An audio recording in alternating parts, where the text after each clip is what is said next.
Hello everyone, welcome to my YouTube channel stories by Khushi's ma'am.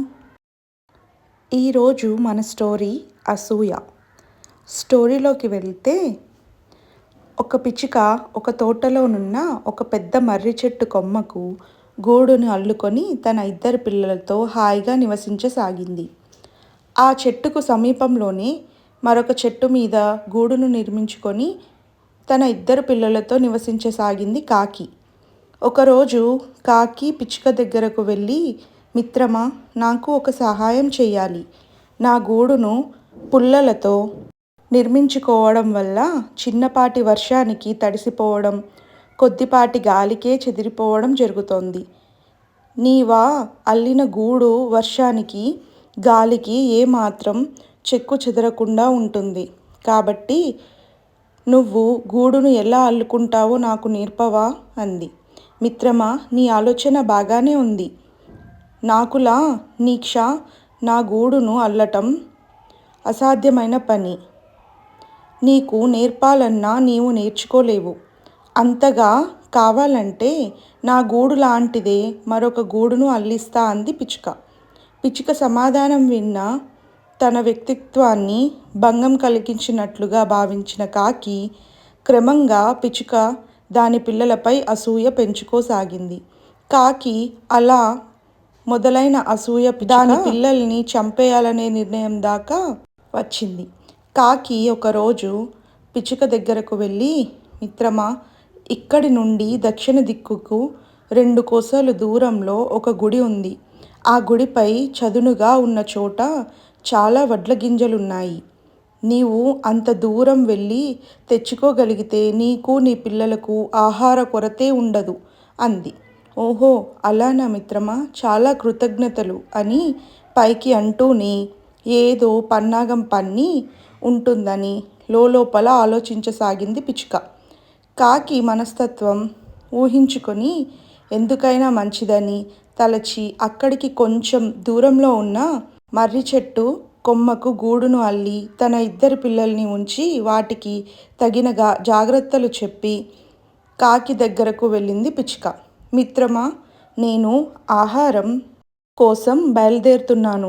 కాస్త మా పిల్లల్ని కనిపెట్టుకొని ఉండు. నేను కనపడలేదని ఒక్కసారి ఎగిరిపోతుంటాయి అంది పిచ్చుక. ఓ, అలానా మిత్రమా, నిష్ఠ, ఏమీ భయపడొద్దు.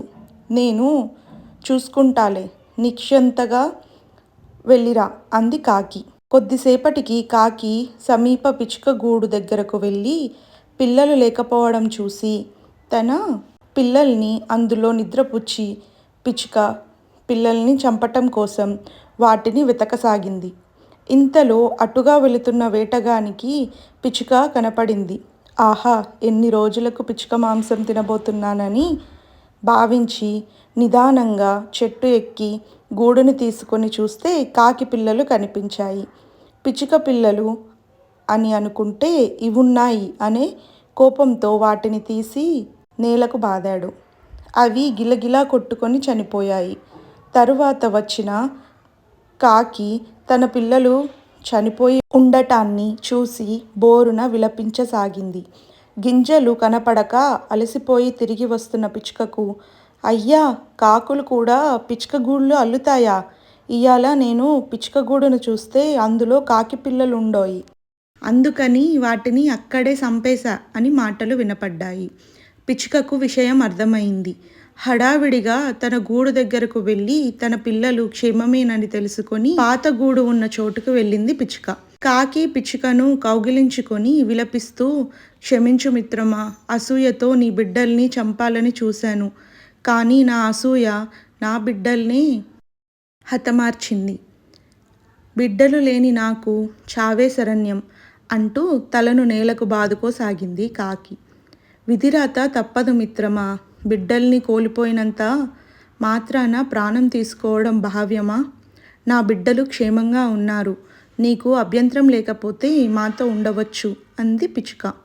నాటి నుండి అన్ని అవలక్షణాల్ని వీడి పిచ్చుక దాని పిల్లలతో హాయిగా కాలం గడపసాగింది కాకి. వాటి స్నేహానికి మిగతా పక్షులన్నీ ఆశ్చర్యంలో మునిగిపోసాగాయి. ఇది ఫ్రెండ్స్ ఇవాళ మన స్టోరీ. మీకు నచ్చిందని అనుకుంటున్నాను. Thanks for watching. Please subscribe, like, share and comment. Thank you.